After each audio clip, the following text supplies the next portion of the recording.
أضحى الإسلام لنا دينا وجميع الكون لنا وطنا توحيد الله لنا نور أعددنا الروح له سكنا أضحى الإسلام لنا دينا وجميع الكون لنا وطنا توحيد الله لنا نور.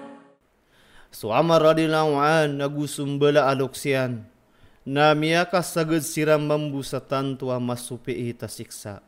Siksaan siran sang kuto walumalang gaabayanak sa Makkah. So Nabi sallallahu alaihi wasallam na igira siya gadan yan siran na ipapanguyat yang kiran so kasubaragu so mga pipiyat tutulan ko surga. So Ammar radhiyallahu an so Yasir radhiyallahu an na miyawapat sa tanto malundua o kita karasayan minggulalan sa barokano mga psiksa kiran. Aguso inaya na Sumayya radhiyallahu anha na biuno Abu Jahal abiyang kawanian so piamalungan yan na ayad o kita ini kasyahidian. Dan yan dun misangkop so Islam minsampan si eko tanto apia kalakalasiksa ko kini tuludu umur yan. Giyang ka iya ini kalimwa bae nas kanya ni pagem paganaya masyahid ko Islam.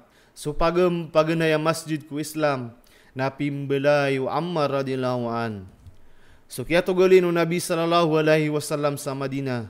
Na so Ammar radhiyallahu anhu nas kanya ni mimbelay ko bela-belay aron paguntod so Rasulullah sallallahu alaihi wasallam. Gurun pendeka igira kegebi. Aguron gi sembayang kuatagu atapian. Aya paganaya panimuunian na sumanga wator.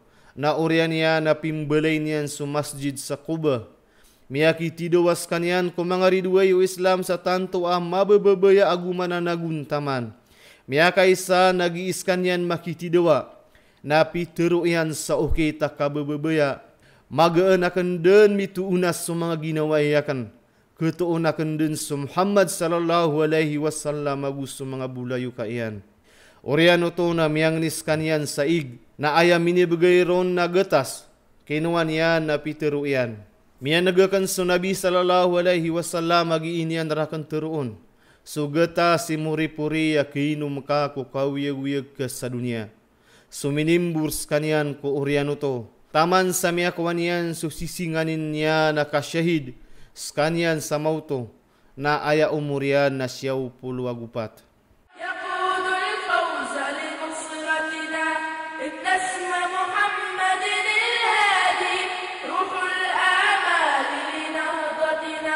محمد كان أمير الرب يقود الفوز لنصرتنا إن اسم محمد الهادي روح الأمل